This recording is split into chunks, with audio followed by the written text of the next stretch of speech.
안녕하십니까. 바이오 투자학교의 이혜진입니다. 금리가 바이오에 미치는 영향은 지대합니다. 그런 측면에서 이번 11일에서 12일에 걸쳐 열리는 미국 FOMC에 대해서도 관심을 가질 필요가 있는데요. 이번 회의에서는 금리 동결이 거의 확실시 되지만 연준의 발표 내용에 대한 평가와 분석이 보다 중요하다고 보겠습니다. 한 주간의 바이오 소식을 정리하고 다음 주를 대비하는 이혜진의 위클리 바이오 뉴스 시작하겠습니다. 먼저 주요 바이오 일정에 대해서 점검해 보겠습니다. 이번 주 있는 바이오 일정에서는 일라이 릴리의 알츠하이머 치료제 도나네맙에 대한 FDA 자문위원회 개최한 결과가 발표가 되었습니다. 만장일치로 도나네맙의 승인을 지지한다라고 결론이 났습니다. 이로써 도나네맙의 FDA 승인과 상업화에 대한 기대감은 더욱 높아질 것으로 보이고요. 더불어서 알츠하이머 치료제에 대한 관심도 향후에 더욱 높아질 것으로 생각이 됩니다. 한 주간 동안 주가 움직임이 컸던 종목 한 개를 골라 분석해보는 이주가 웨일의 코너입니다. 오늘 살펴볼 종목은 요즘 가장 뜨거운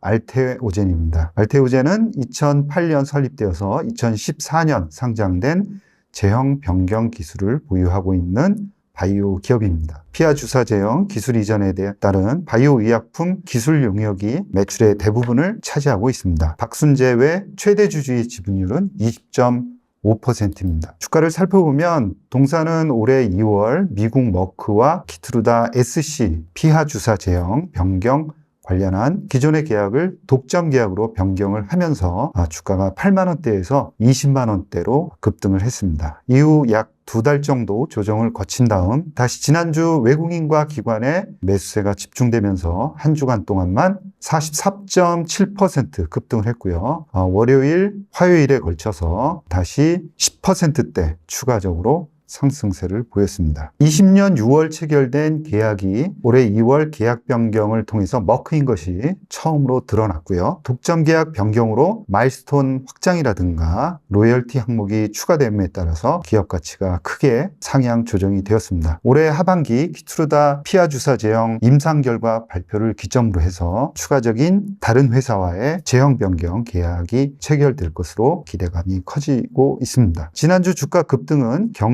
경쟁사가 SC 제형 변경을 서두르고 있기 때문에 머크도 SC 제형으로 초기 암 시장 공략을 강화하겠다는 아스코에서의 언급이 주가 상승을 촉발했다고 보고 있습니다. 동사는 ADC 즉 항체약물 결합체 SC 제형 개발도 추진하고 있기 때문에 추가적인 상승 모멘텀도 가지고 있습니다. 2025년부터 급증하는 키트루다 SC 제형 관련한 매출액 그리고 이와 관련한 프리 캐시플로우 그리고 추가 기술 수출 계약에 대한 기대감 그리고 ADC SC 제형 기술 수출 가능성이 지금 주가에 반영되고 있다고 보겠습니다. 그러나 밸류에이션의 대부분을 차지하고 있는 키트루다 SC 제형 재계약에 대한 미래 가치는 주가에 충분히 반영되었다고 보고 있습니다. 특히 머크와의 계약 기간이 2020년 6월에서 2040년 3월까지로 특정되어 있어서 가치평가를 제한하고 있다는 점에도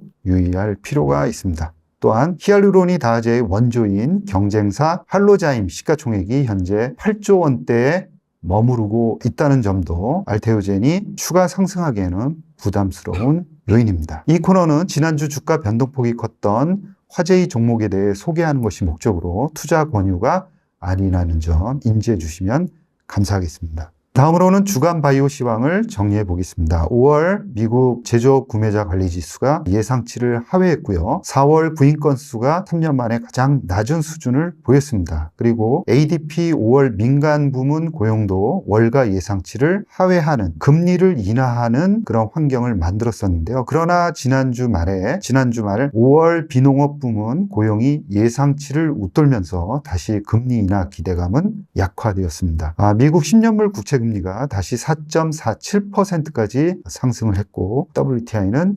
78달러까지 상승했습니다. 미국 바이오는 전주와는 반대로 주초 상승, 주후반 약세 흐름이 나타났습니다. 섹터를 보더라도 개별 종목 흐름이 나타나면서 유럽 특허 연장이 된 할로자임이라든가 FDA 신약 승인이 난 제론이 상승하는 등 섹터보다는 개별주 주가 움직임이 두드러진 한 주였습니다. 금리와 주가 흐름을 살펴보면 바이오텍 중심으로 이루어져 있는 미국의 XBI ETF를 살펴보면 XBI ETF는 최근에 정확히 10년물 국채 금리와 반대 방향으로 움직이고 있습니다. 따라서 지금 얼마나 이 두 지표의 갭이 축소되느냐가 핵심인데요. 최근에 축소되는 모습을 보이다가 다시 벌어지는 그런 모습을 보였습니다. 좀처럼 쉽게 좁혀지지 않고 있는 모습인데요. 주간 지수 동향을 추가적으로 살펴보면 S&P 500은 약 플러스 1% 정도 상승하는 모습을 보였고요. 10년물 국채 금리는 플러스 0.46% 주간 상승을 했습니다. 바이오텍 관련한 아크지라든가 XBI 같은 경우에는 소폭 하락하는 부진한 모습을 보인 반면에 대형주로 구성되어 있는 XLV ETF 같은 경우에는 1.1%대 상승하면서 지수보다는 강한 흐름을 2주간 나타냈습니다.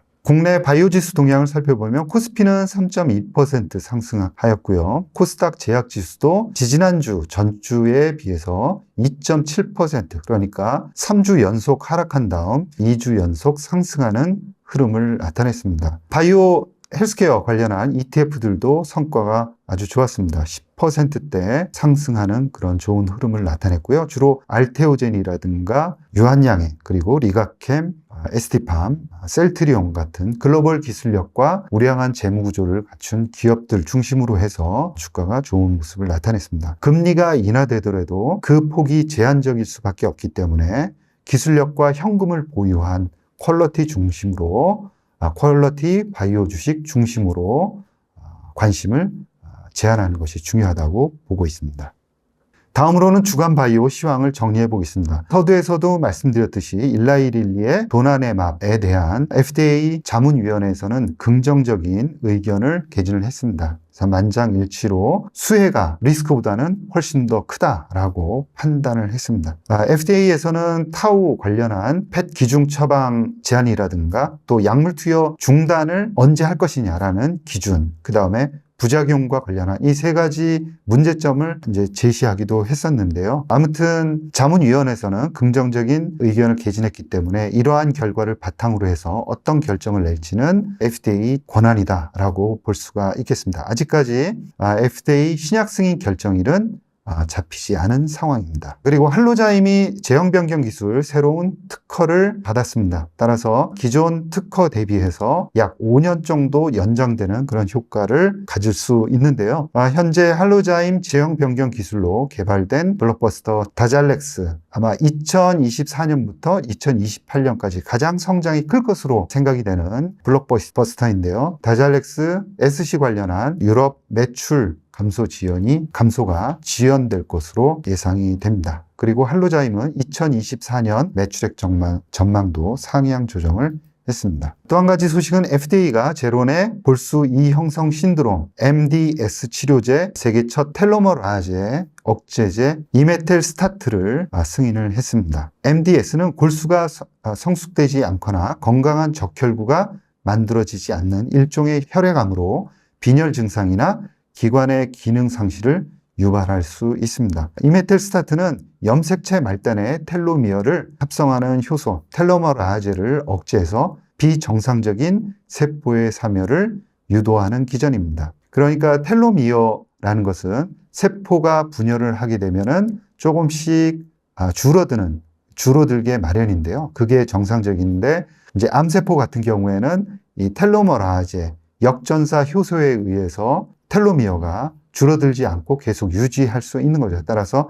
이를 억제함으로 인해서 암세포를 사멸하는 기전이라고 볼 수가 있겠습니다. 중요한 것은 이메텔스타트의 임상 물량 공급을 ST팜이 했습니다. 따라서 이제 상업화를 추진할 텐데요. 이에 따른 수혜가 예상이 됩니다. 2025년 기준으로 2억 5천만 달러, 그리고 2028년까지 10억 달러, 그러니까 블록버스터 반열에 오를 것이다 라고 예상을 하고 있습니다. 이에 대한 ST팜의 수혜가 예상이 된다라고 볼 수가 있습니다. 다음으로는 방사선 바이오 관련한 소식인데요. 과학기술정보통신부가 방사선 바이오 분야 지원책 마련을 위해서 방사선 의약품 기업들과 간담회를 가졌습니다. 최근에 새로운 대안으로 떠오르고 있는 방사선 바이오 분야를 정부가 키우겠다라는 의도인데요. 최근에 노바티스, 그 다음에 아스트라제네카라든가 일라이 릴리 등이 방사성 의약품에 공격적으로 투자를 하고 있습니다. 그래서 일라이 릴리가 최근에 포인트 바마를 인수한다거나 노바티스가 마리아나 온콜로지, 그 다음에 아스트라제네카가 퓨전 파마슈티컬스를 320억 달러에 인수하는 큰 자금을 방사성 의약품 쪽에 투자를 하고 있는 상황입니다. 과기정통부는 가칭 방사성 바이오 성과 창출을 위한 지원책을 마련을 해서 발표를 하겠다라고 이야기를 하고 있습니다. 오늘 주간바이오에서 말씀드린 내용을 좀 정리를 하면 처음에 알츠하이머 치료제 FDA 자문위원회에서 만장일치로 도나네밥 승인을 지지를 했다라는 소식, 그 다음에 제론의 MDS 치료제 이메텔스타트의 FDA 승인에 따른 바이오팜의 수혜가 예상이 된다라는 점, 그리고 정부의 방사성 의약품 지원 정책 관련한 소식까지 전해드렸습니다. 이상으로 이혜진의 위클리 바이오 뉴스를 마치겠습니다. 새로운 기업 탐방 콘텐츠를 준비 중에 있습니다. 시청자 여러분, 관심 있으신 그런 기업들에 대한 궁금증을 댓글로 남겨주시면 감사하겠습니다. 그리고 기업 인터뷰를 희망하시는 관계자분들께서는 아래 고정 댓글에 있는 메일로 연락 부탁드리겠습니다. 여러분, 감사합니다.